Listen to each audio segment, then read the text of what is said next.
자, 화제를 모으는 사건 사고 전문가들과 짚어봅니다. 차재현 부산가톨릭대 특임교수, 송국권 정치평론가, 안진용 문화일보 문화부 기자 나오셨습니다. 안녕하세요. 안녕하세요. 자, 먼저 대전 동물원에서 탈출한 늑대 늑구. 오늘로 나흘째 행방이 묘연합니다. 늑구 찾기에 나선 대전시와 늑구에 대한 전문가 의견 들어보시죠. 마지막으로 그런 포착이 된 게 어제 새벽 1시 반. 그게 지금 이 5월드 인근이었습니다. 드론 배터리를 갈아 끼우다가 다시 한번 찾아봤는데 이제 행방이 묘연해서 더 이상 찾지를 못한 그런 상태입니다. 네, 외곽으로 빠져나갔을 가능성도 충분히 있고요. 이 늑대다 보니까 활동 반경이 생각보다 넓고 움직이는 속도도 빠릅니다. 사냥 능력이 있나요? 일단 사냥 능력은 없는 것으로 판단되고 있습니다. 네, 오늘로 어느덧 나흘째 늑구를 찾고 있습니다. 이 늑구를 잡기 위해서 생닭까지 좀 놓아두고 드론까지 투입을 하고 있다면서요? 네, 맞습니다. 야산 곳곳에 빨간색 포획틀을 놓아두었습니다. 22개의 포획틀에는 생닭이 놓여 있는데 지금 나흘째 행방이 묘연하죠. 먹이를 찾아 헤매고 있을 수 있기 때문에 생닭으로 유인하기 위한 작전을 펴고 있는 겁니다. 네. 자, 이 늑구는요, 생후 27개월 된 수컷 늑대인데요. 사실상 이 동물원에서 순치돼 있기 때문에 야생에서 살아가기는 쉽지 않은 것으로 보고 있습니다. 즉, 생존의 골든타임이 점점 줄어들고 있다는 얘기죠.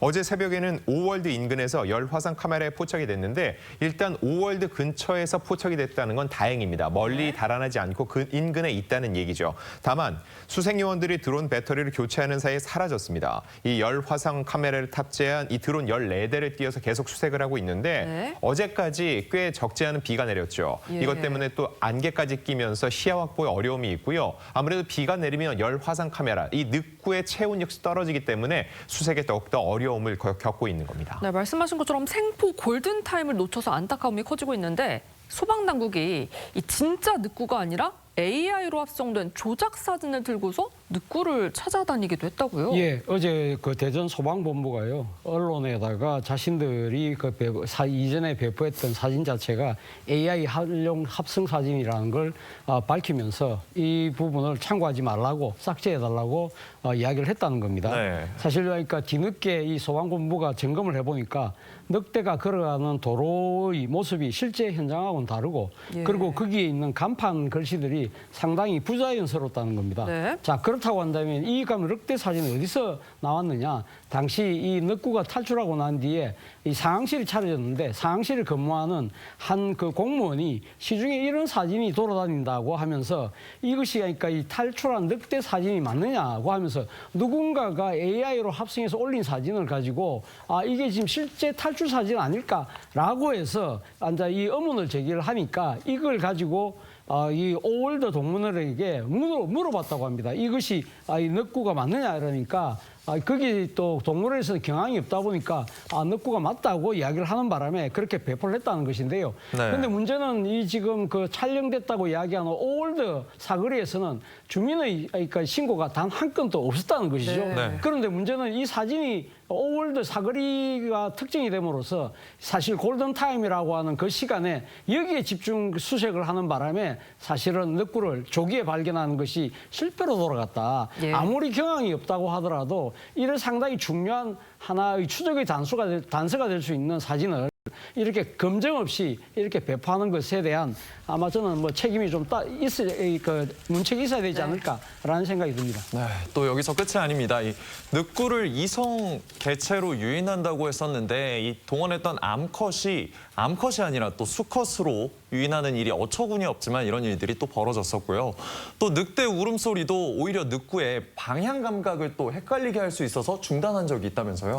일단 뭐 열화상 카메라나 아니면 다른 CCTV를 확인을 해도 야산에 있을 가능성이 높죠. 네. 그래서 동물원 인근에 야산에 있을 가능성이 높아서 기소 본능을 좀 활용을 해보자 해서 찾아낸 것이 늑대 울음소리예요. 네. 여기서 이제 그 동물원 쪽에서 스피커를 통해서 늑대 울음소리를 보내면은 이 늑구가 반응을 해서 그 기소 본능에 따라서 찾아오지 않을까. 그런데 이제 늑대 울음소리를 내면서도 그 중에서도 뭐 언론에서 민개라고 표현을 하던데 네. 이게 늑구가 수컷이니까 암컷 울음소리를 내면은 좀 더 이제 효과가 있을 것이다. 네. 그렇게 했는데 결국은 뭐 어떤 실수에 의했는지 이 수컷이 그 울음소리를 낸 거예요. 예. 그래서 거기에 대해서 지금까지는 뭐 별 효과가 없다는 것이고 오히려 그렇게 스피커를 통해서 울음소리를 내는 것이 또 기소 본능에 이제 호소를 한다고 하는데 그런 방향 감각이 좀 중요하잖아요. 자기 이제 그 살던 곳을 찾아가려면은. 근데 그 스피커 소리가 오히려 기소 본능을 방해할 수 있다. 네. 그래서 방향 감각을 잃게 할 수 있다. 그래서 그 방법은 일단 접은 걸로 알려주고 있습니다. 네, 다들 늑구가 무사히 살아서 돌아왔으면 하는 마음인데 해외에서는 이 늑구의 이름을 딴 가상화폐까지 등장을 했다고요? 네, 실제로 일부 가상자산 사이트에서는 늑구라는 이름의 밈코인이 거래되고 있습니다. 예. 밈코인이 뭐냐면은 밈이라는 거는 통상 온라인에서 화제가 되는 이야기거리를 얘기하죠. 이걸 바탕으로 만든 코인이 밈코인입니다. 실제로 현재 보면은요, 발행 물량이 1억 6천만 개, 그리고 총 유동 물량은 6만 달러가 된다고 하는데 물론 그 내용 안에는 늑구가 더 많은 사람들이 관심을 갖고 빨리 찾기를 원한다라는 내용이 담겨 있지만 실질적으로 이런 상황 속에서 늑구의 밈코인을 만드는 게 얼마나 도움이 될지 이런 상황을 심각한 상황이라도 놀이문화처럼 사용하는 게 아닌지란 우려의 목소리가 나오고 있고요. 네. 이건 아까 AI를 통해서 늑구가 마치 나타난 것처럼 보여준 것과 비슷한 사례입니다. 현대판 양치기 소년이라고 볼 수 있죠. 예. 실제로 일단 신고가 접수되면은 40여 명 정도가 출동을 해야 되는 겁니다. 근데 사실이 아닐 경우에 결과적으로 더욱더 많은 공권력이 낭비가 되고 이런 식으로 놀이문화처럼 소비하는 것이 늑구를 찾는데 오히려 저해될 가능성이 매우 높습니다. 예. 또 문제는 이 늑구가 사육 환경에서 자라온 개체라는 점이 아닐까 싶은데요. 이게 더 늦어지면 늑구의 건강이 크게 악화될 수도 있다면서요. 네, 맞습니다. 사육 환경 속에서 순치돼 있기 때문에 야생 안에서의 사냥 능력은 사실상 없다고 전문가들은 보고 있습니다. 물이 없는 상태, 물을 섭취하면 2주가량 생존이 가능하다고 하는데 이미 나흘 정도가 지났으니까는 그리고 또 하나 주위에서 원래 늑대는 무리 생활을 하죠. 홀로 떨어져 있기 때문에 굉장히 크게 위축돼 있을 가능성이 높다는 겁니다. 즉 물을 마시고 2주간 버틸 수 있다지만 심리적으로 불안감을 느끼면은 실질적인 골든타임은 훨씬 더 줄어들 수밖에 없다는 거죠. 그렇기 때문에 수색이 장기화되는 속에서 늑구가 버티기 어렵다는 우려의 목소리가 커지고 있는 겁니다. 네, 늑구의 발견 소식이 전해지지 않자 주민들의 불안도 커지고 있는데요. 직접 들어보시죠. 아무래도 혼자 다니기에는 안심할 수 없는 부분이 있어서 얼른 아직 좀 뜬 성분도 많고 해서 빨리 잡혀서 무사히 집으로 귀환했으면 하는 바람입니다. 시민들을 생각을 하면 또 늑대니까 위험하잖아요. 그래도 잘 하셔서 살렸으면 좋겠어요. 네, 이 사육 환경에서 자라온 개체라고는 하지만 분명히 좀 위험할 수 있기 때문에 주민들의 안전도 굉장히 중요할 텐데 이 지자체에서는 어떤 안전 지침 내렸나요? 예, 일단 시에서는 뭐 낮에는 상당히 그 늑구가 돌아다닐 가능성이 적다고 일단 판단을 하고 있습니다. 그러니까 낮에는 움직이지 않고 아마 굴을 파서 거기에 응거해 있을 수 있기 때문에 상당히 그럼에도 불구하고 낮에는 아무리 통제구역이 아니라 하더라도 개인이 혼자서 그러니까 야산 인근을 돌아다니는 것은 자제해 달라는 이야기를 했고요. 특히 이게 그러면 늑구가 네. 야간에 활동할 가능성이 크기 때문에 야간에는 절대 개별 행동을 자제해 줄 것을 강력하게 시민들에게 당부를 했습니다. 네, 오늘 오전에 전해진 소식도 들어보겠습니다. 54년 만에 이 달로 향했던 유인 달 탐사선 아르테미스 2호가 우리 시각으로 아침 9시쯤 지구로 돌아왔습니다. 이 지구에서 볼 수 없는 달의 뒷면을 직접 관측하는 그런 열흘간의 임무를 성공적으로 마쳤다고요? 네, 맞습니다. 오늘 오전 9시쯤이었죠. 미국 샌디에고 인근 바다에 안전하게 착륙을 했습니다. 네. 일단 아르테미스 2호는 지구로부터 가장 멀리 이동한 기록을 세우게 됐고요. 네. 지구에서 볼 수 없었던 지구 뒷면을 인류가 직접 보고 오게 됐다는 거죠. 자, 이거는 아폴로 미션이 약 반세기 만인데 이 내용을 보고 많은 분들이 왜 우리는 지구 뒷면을 계속 볼 수 없는지를 궁금해하시는 분들도 계신데 지구의 자전 속도와 달의 공전 속도가 같기 때문에 결국 한 면밖에 볼 수밖에 없다는 겁니다. 결과적으로 아르테미스가 이번에 직접 가서 인류의 눈으로 보고 왔다는 게 굉장히 큰 의미가 있죠. 이번에 보면은요, 오리엔탈 분지를 비롯해 분화구 등 총 30개의 주요 관측 대상을 면밀히 관측했다고 하고요. 네. 특히 이 지구와 통신이 40분간 단절됐던 그 시점이 있습니다. 이건 기술적인 문제였는데 네. 이때 조용 조용한 상황에서 우주 비행사들이 달 뒷면을 온전하게 집중하면서 볼 수 있었다고 전해졌습니다. 네, 이런 아르테미스 2호 대기권에 진입하면서 고온에 노출되는 등 이 고비가 있었다고 하는데요. 이 귀환할 때도 우주 비행사들의 역량이 굉장히 중요하다면서요. 그렇습니다. 그래서 우주 비행사들이 장기간 훈련을 받죠. 특히 체력 훈련 같은 걸 굉장히 많이 받습니다. 지금 기온도 말씀을 하셨지만 섭씨 2,700도까지 치솟기 때문에 상당히 거기에 대한 방비 같은 건 이제 다 대책이 마련돼 있었고, 특히 이 대기권에 진입을 하고 나서 이게 굉장히 빠른 속도로 내려와요. 그렇죠. 그게 속도가 마하 33. 이거는 음속, 소리가 가는 그 속도의 33배라는 이야기입니다. 그 속도로 내려오게 되니까는 이 4명의 우주 비행사가 여기 타고 있었는데 아르테미스 이후에 자기 몸무게의 한 3.5배 되는 또는 4배 정도 되는 중력을 견뎌야 돼요. 그러다가 또 하강을 하면서 좀 잠깐 동안 한 6분 동안 통신이 두절됐는데, 통신 두절된 이유가 이게 속도가 너무 빠르니까 플라스마라고 해서 이게 사실상의 기체 상태가 돼버리는 거예요. 그래서 그런 과정도 다 거쳐서 다시 이제 통신이 재개가 됐고, 이제 저 낙하산 있지 않습니까? 저 보조 낙하산하고 주 낙하산 3개를 해서 착륙을 무사히 했고, 지금 나사가 발표하기로는 당초 계획했던 딱 중앙 지점에 무사히 착륙을 했다. 그래서 지금은 해군 함정에 옮겨 타서 건강검진을 받고 있다는 소식까지 조금 전에 들어왔습니다. 네, 임무를 성공적으로 수행은 했지만 무중력 우주에서, 그것도 좁은 공간에서 열흘 동안 4명이 함께 지낸다는 게 사실 쉽지만은 않았을 것 같아요. 아무래도 밀폐된 공간에서 그러니까 이 지금 4명의 성인이 같이 산다는 것 자체가 상당히 많은 그러니까 스트레스를 유발할 수밖에 없는 상황이겠죠.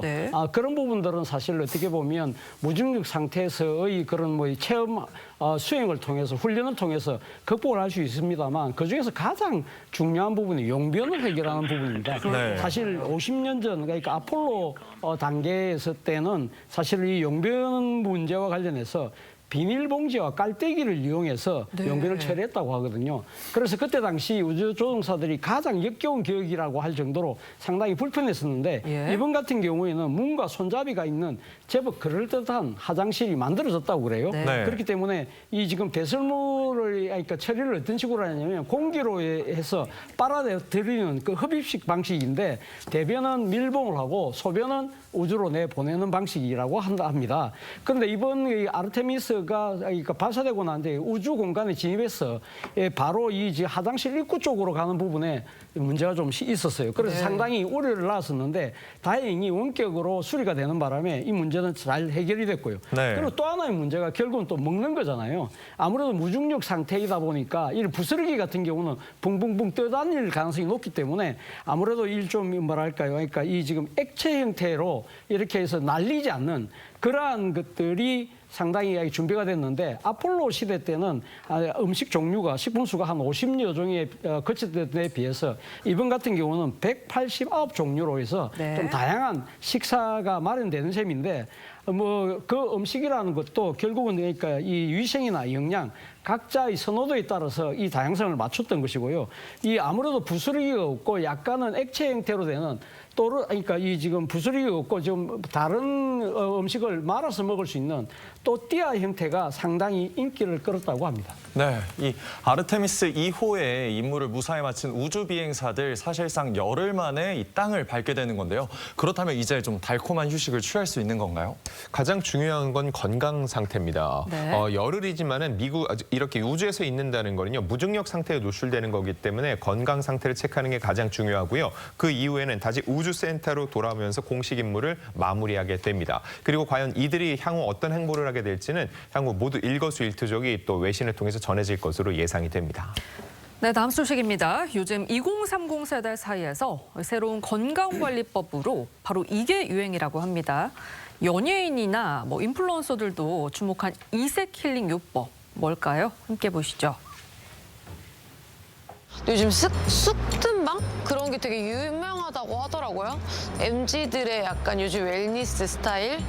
MZ니까. 근데 확실히 향이 달라졌어. 약간 되게 부드러웠는데 조금 독하다? 왼쪽이 좀 더 안 좋으신 것 같아. 비교하면 오른쪽이 나오긴 하는데 덜 나오세요, 왼쪽보다. 어떠셨어요? 따뜻했다. 딴 사람 한 건 이렇게 독소가 나왔어. 수윤님 거는 독소 나오지도 않은 거예요? 나오진 않은 거예요. 몸 좋으신 거예요. 신기하다. 네, 조금 전 이 쑥뜸 체험한 인물 인기 걸그룹 시스타의 멤버 소유 씨인데요. 정말로 이 쑥뜸이 2030 사이에서 유행이에요? 네, 맞습니다. 일단 검색량부터 말씀드릴게요. 지난해 7월 같은 경우 약 7천 건 정도 쑥뜸을 검색했는데 올해 2월은 3만 건을 돌파했다는 거죠. 네. 이것만 놓고 보더라도 4배 이상 늘었다는 걸 볼 수 있고요. 찜질방과 쑥뜸을 하는 2030이 는 이유 보면 일단 저렇게 유명 연예인들, 많은 사람들의 워너비 스타들이 체험을 하면서 더욱더 각광을 받고 있다고 볼 수 있고요. 네. 쑥뜸을 하면 혈액순환을 돕고 수족냉증, 피로, 불면증이 개선된다는 얘기까지 하고 있는데 최근에 젊은 세대들 사이에서도 건강에 대한 관심이 부쩍 늘고 있죠. 그러면서 이런 쑥뜸이나 찜질방에 대한 실질적으로 이렇게 체험을 하는 사례들이 늘고 있는 겁니다. 말씀하신 것처럼 사실 쑥뜸하면 뭐 중장년층이라든지 어르신들의 전유물로 여겨져 왔는데 특히 갑자기 이렇게 젊은 층이 열광하는 이유가 있을까요? 이게 결국은 SNS의 영향이라고 볼 수 있는데 몇몇 이런 한국의 전통 문화들이 SNS 바람을 타고 한국뿐만 아니라 외국에서도 인기를 끌고 있는 거죠. 네. 할메리얼이라는 표현이 있습니다. 할머니 플러스 밀레니얼인데 밀레니얼 세대들이 할머니들이 좋아했던 일들을 지금 다시 하고 있다라고 하면서 찜질방, 쑥뜸이 대표적이라고 볼 수 있고요. 또 지난 겨울에는 김장 조끼가 엄청난 인기를 누렸었죠. 네. 예전에는 할머니들이 김장할 때 입는 옷이다. 굉장히 촌스럽다는 느낌이 강했는데 요즘은 그렇지 않다는 겁니다. 몇몇 명품 브랜드가 300만 원이 넘는 가격에 비슷한 패션을 내놓으면서 한국에서는 10,000원에 살 수 있는 이런 김장 조끼, 할머니 패션이 많은 이들에게 오히려 화제를 모으고 있습니다. 네. 결과적으로 볼 때 젊은 층들이 모두 즐기는 것은 이제는 식상해졌죠. 그런 상황 속에서 오히려 이런 할메리얼 패션들이 더욱더 많은 이들에게 차별화된 모습으로 관심을 받고 있는 겁니다. 네, 그렇지만 2030 세대 단순히 남들이 한다고 해서 따라할 것 같지는 않은데 혹시 이들이 뭐 또 기대하는 효과나 이런 것들이 있나요? 네, 일단 보면은요, 이런 찜질이라든지 쑥뜸집이 어떤 효과가 있냐고 했을 때 이런 내용들을 얘기합니다. 독소 배출, 얼굴 붓기 빼기, 그리고 생리통을 줄여준다. 이런 내용들이 전부 다 실질적으로 2030들이 많이 관심을 받고 있는 상황이라는 거죠. 그리고 이게 단순히 그냥 할머니들이 예전에 좋아했던 것들을 요즘은 좋아하는구나 이게 아니라 결과적으로 볼 때 건강에 대한 관심이 굉장히 많이 늘고 있는 겁니다. 네. 예전 같은 경우는 젊은 층들이 모이면 술자리를 많이 한다고 했죠. 예. 하지만 최근에 이런 새내기들을 모이는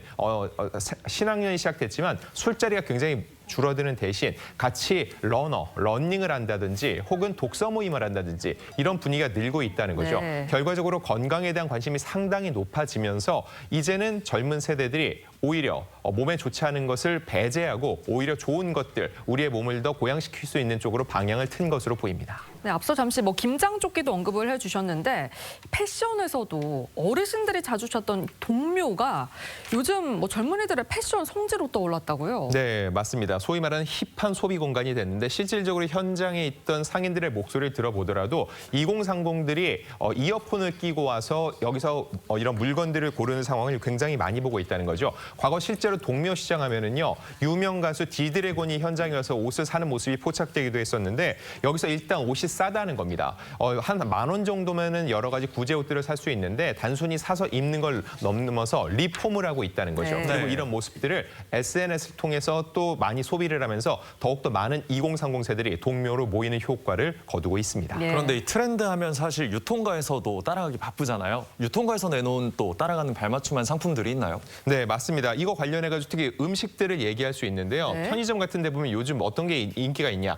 약과라든지 예. 옥수수라든지 예전에는 할머니들이 굉장히 즐겨 먹었을 식품들을 유통가에서 앞다투어 만들어내고 있다는 겁니다. 일단 이런 전통 음식 같은 경우는 건강에도 좋고 당도 굉장히 낮기 때문에 오히려 더욱더 건강에도 좋고 입맛을 돋구는데도 효과적이라는 게 요즘 2030들의 합리적인 소비 패턴입니다. 네, 안진용 문화일보 문화부 기자와 여기서 인사 나누겠습니다. 감사합니다. 감사합니다.